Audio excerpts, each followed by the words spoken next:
2025년 3월 1일부터 대한민국에서 만 65세 이상 어르신들을 위한 교통지원금과 관련된 변화가 있을지 많은 분들이 궁금해하실 겁니다.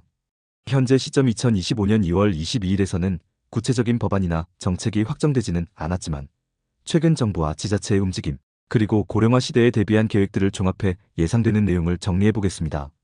먼저 현재 만 65세 이상 어르신들이 받고 계신 교통 혜택부터 알아볼까요? 철도 이용 시 KTX나 무궁화호 같은 열차를 평일에 최대 30% 할인받으실 수 있고, 전국 주요 도시의 지하철은 무임승차 제도로 무료로 이용하실 수 있습니다. 또 지역에 따라 시내버스 무임승차나 교통비 환급 같은 혜택도 제공되고 있죠. 예를 들어 대구에서는 시내버스 무임승차가 가능하고, 광주나 인천에서는 교통비를 일부 돌려주는 제도가 운영 중입니다. 그럼 2025년 3월 1일부터는 어떤 변화가 있을까요? 가장 큰 관심사는 역시 지하철 무임승차 제도입니다. 이 제도는 1984년부터 시작돼 연간 수천억 원의 비용이 들고 있는데요. 고령 인구가 늘면서 재정 부담이 커지고 있습니다. 이에 따라 일부에서는 연령을 만 70세로 올리거나 출퇴근 시간대에는 요금을 부과하자는 논의가 있었습니다. 대구에서는 이미 2023년부터 무임승차 연령을 단계적으로 만 70세로 조정하고 있고, 이런 흐름이 다른 지역으로 퍼질 가능성도 있습니다. 2025년 3월부터는 일부 지자체에서 시범적으로 시간대 제한이나 연령 상향을 적용할 수 있을 거라는 전망이 나옵니다. 다만 노인복지법 개정과 사회적 합의가 필요하기 때문에 큰 변화는 시간이 더 걸릴 수도 있습니다. 다음으로 지역별 교통비 지원이 확대될 가능성도 있어요. 광주에서는 G-패스라는 이름으로 만 65세 이상 어르신들에게 교통비의 최대 50%를 환급해주고 있는데, 2025년 3월에 예산이 늘어나거나 세부 내용이 조정될 수 있습니다. 인천의 I-패스도 비슷한 혜택을 제공하며 이용 한도 없이 할인을 받으실 수 있어요.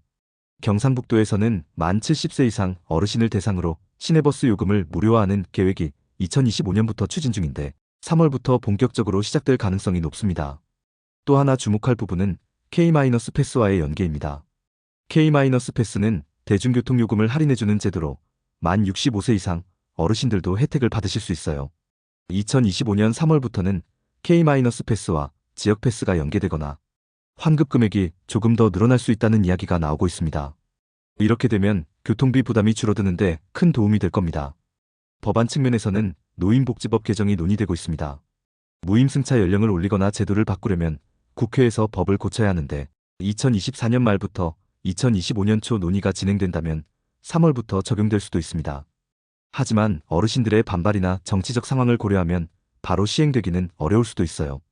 또 정부 예산안에 교통지원금 관련 내용이 포함되면 3월부터 집행될 가능성도 있습니다.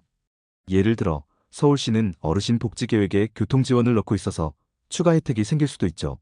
정리하자면 2025년 3월 1일은 새 회계연도가 시작되는 시점이라 교통지원 정책에 변화가 생길 가능성이 있습니다.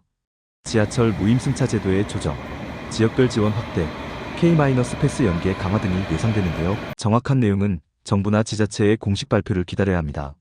최신 정보를 확인하시려면 정부 포털이나 각 지역 홈페이지를 참고하시면 좋을 것 같습니다. 교통지원금이 어르신들의 생활에 큰 도움이 되길 기대해봅니다.